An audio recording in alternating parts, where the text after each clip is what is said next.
কোরআনে সূরাতুল মুমিনে শুরু দিক দিয়ে কিছু আয়াতের মধ্যে আমাদেরকে দিক নির্দেশনা দিলেন।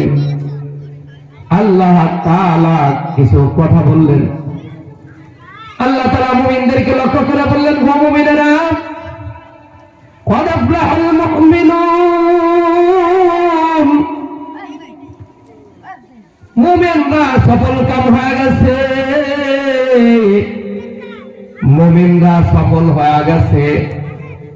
মুমিন যদি 7টি বৈশিষ্ট্যের উপরে চলতে পারে, মুমিন যদি তার জীবনে এই 7টি বৈশিষ্ট্যকে যদি স্থাপন করতে পারে, এই 7টি বৈশিষ্ট্যকে যদি নিজের জীবনে সেটিং দিতে পারে,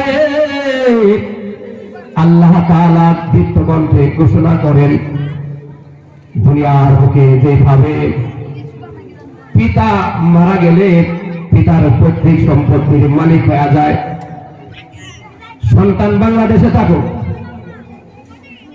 সফল করেন সন্তান গ্রামে থাকুক অথবা শহরে থাকুক অথবা পৃথিবীর যে কোনো কান্ট্রিতে থাকুক, প্রবাস জীবন কাটাক, যদি পিতা তার হায়াত শেষে আল্লাহ তাআলার ডাকে দুনিয়া থেকে চলে যায়, তাহলে পিতার যদি কোনো পৈতৃক সম্পত্তি থাকে, গ্রামের সম্পদ হোক, শহরের সম্পদ হোক, স্থাবর অস্থাবর যে কোনো মূল্যবান সম্পদ থাকুক, এই সব ক্যাশ ক্যাপিটাল এবং এই সম্পদের মালিক ভাইদের মধ্যে সবাই সমহারে পাবে, ঠিক কিনা বলেন?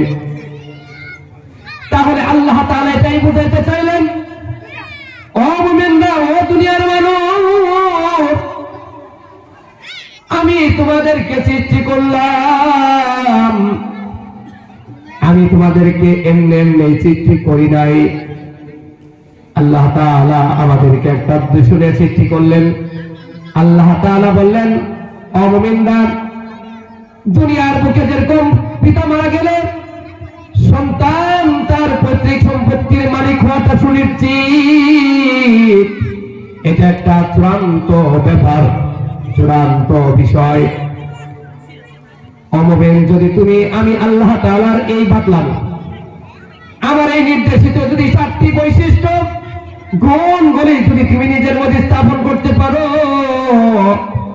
তাহলে আমি আল্লাহ তাআলা তোমাকে ডিক্লার দিলাম, আমি আল্লাহ তাআলা তোমার জন্য তোমার ব্যাপারে সুনিশ্চিত ভাবে চূড়ান্ত ভাবে আমি ঘোষণা দিলাম, বান্দা তুমি মরতে দেরি, কিন্তু তুমি জান্নাতুল ফেরদাউসের অধিকারী আর মেহমান হইতে দেরি হবে না। সুবহানাল্লাহ।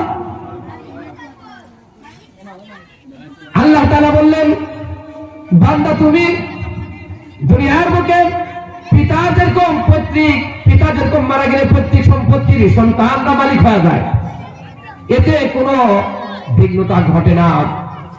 এখানে সুনিশ্চিত বিষয়, তুমি গ্রামে থাকো, শহরে থাকো, প্রবাস জীবন কাটাও, পৈতৃক সম্পত্তির মালিক যেমন তুমি ভাইদের মধ্যে সমহারে পাও, তদরূপ যদি তুমি আমি আল্লাহ তাআলা এই নির্দেশিত কিছু গুণের উপরে নিজেকে যদি উঠাইতে পারো, তাহলে আমি আল্লাহ তাআলা তোমার জন্য সুনিশ্চিত ভাবে বললাম যে তুমি মরতে দেরি, কিন্তু তুমি যে সুবিশাল জান্নাতের মেহমান হইতে দেরি হবে না।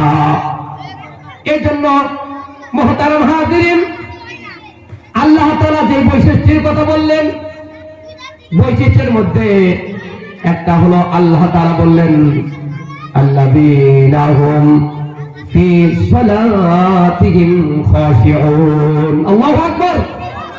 আল্লাহ তাআলা বললেন, ও মুমিনরা, তোমরা সফল কাম হয়ে যাইবা, জান্নাতের মেহমান হবা, এই কয়েকটি বৈশিষ্ট্য তোমার আপনাতে হবে।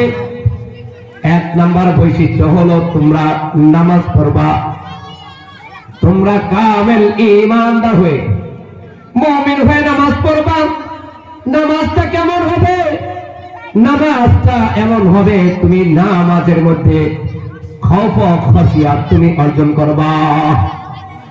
খসিয়াত কি? আল্লাহ তাআলা বললেন খাউফে খসিয়াত হলো তুমি নামাজে বিনম্র হবা, তুমি এমন ভাবে বিনয়ের সাথে নামাজ পড়বা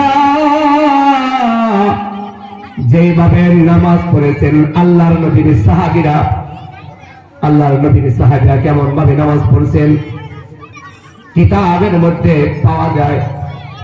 আল্লাহর নবীর সাহাবীরা যখন নামাজ পড়তেন নামাজের হালত কেমন ছিল? নামাজে দাঁড়ায় গেছে, হযরতে আবু বকর নামাজে দাঁড়ায় গেছে, হযরতে ওমর নামাজে দাঁড়ায় গেছে, হযরতে উসমান, কার কথা বলবো, উসমান দাঁড়ায় গেছে। উসমানকে বর্ষা নিক্ষেপ করা হয়েছে, হযরতে ওমরকে বর্ষা দ্বারা বিদ্ধ করা হয়েছে। ইসলামী ইতিহাসে পাওয়া যায় তারা শাহাদাত বরণ করছে। হযরতে ওমর শাহাদাত বরণ করছেন, হযরতে উসমান শাহাদাত বরণ করছেন। হযরতে আলীর ব্যাপারে আপনারা জানেন, হযরতে আলীর পায়ের মধ্যে তীর বর্ষা বিঁধে গেছে, কিন্তু হযরতে আলীর নামাজ কেমন ছিল? হযরতে আলীর এই তীরটাকে বের করার জন্য কত চেষ্টা করা হচ্ছে, কাউকে স্পর্শ করতে দেয় না, কিন্তু হযরতে আলী রাদিয়াল্লাহু তাআলা নামাজে দাঁড়ায় গেছে। এখন সাহাবীরা কয়, সাথীরা কয়, এই হলো তো মোক্ষম সুযোগ। আলী যখন নামাজে দাঁড়ায় যায়, আলীর দুনিয়ার কোনো খবর থাকে না। আল্লাহর সাথে তার আশিক মাশুক, আল্লাহু আকবার, আল্লাহর সাথে তার আশিক মাশুকের ভাব হয়ে যায়। একজন প্রেমিক প্রেমিকা যখন একান্তে খুব গল্প করে, দেখবেন তাদের কখন যেন মুহূর্তের মধ্যে সময় চলে যায়। হযরতে আলী ও আল্লাহর সাথে যখন ভাব জমায়, আশিক মাশুকের প্রেমালাপ হচ্ছে, এই প্রেমালাপের মধ্যে তার পায়ের যে বর্ষাটা খোলার জন্য সবাই বেহুশ হয়ে গেছে, অস্থির হয়ে গেছে, খোলার জন্য পারে নাই। কিন্তু যখন আলী, সেই আলী নামাজে দাঁড়ায় গেছে, তাকে সুন্দরভাবে সবাই প্রস্তুতি নিয়ে তার বর্ষাটাকে বাইর করে ফেলছে। কিন্তু আলীর নামাজ কেমন ছিল? আলীর পা দিয়ে পিনকি দিয়ে রক্ত বের হয়, কিন্তু আলীর কোনো খবর হয় না। বর্ষা তীর বের হয়ে গেছে, কিন্তু আলীর কোনো টের পায় না। আলী নামাজ থেকে শেষ করছে, নামাজ থেকে পারে ঘর পরে দেখে বর্ষার পায়ের মধ্যে না, আল্লাহু আকবার, বর্ষার পায়ের মধ্যে নাই।